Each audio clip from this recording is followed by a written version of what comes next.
మీ నాన్నగారు అమ్మగారు ఒకరే ఉన్నారు.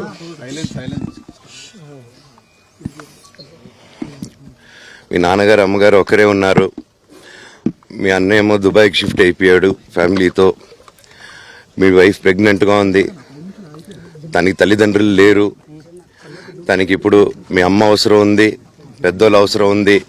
నువ్వు అక్కడే ఎలా చూసుకుంటావు అంటే, నాకు ఆ రోజు మా భార్య కూడా ఒకసారి వాళ్ళు అన్నీ చెప్తున్నారు కదా, ఎందుకండి ఒకసారి వినండి అంటే, సరేమ్మా నీకోసం వస్తాను అని చెప్పి మళ్ళీ తిరిగి రావడం జరిగింది.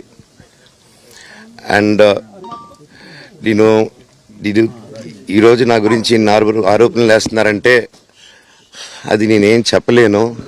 ఓన్లీ మీకు ఆధారాలు మాత్రమే చూపించగలుగుతాను. ఇప్పుడు వాళ్ళు చెప్పి నేను చెప్పి ఇది కరెక్ట్ కాదండి. నేను ఎప్పటి నుంచో కూర్చొని మాట్లాడదాం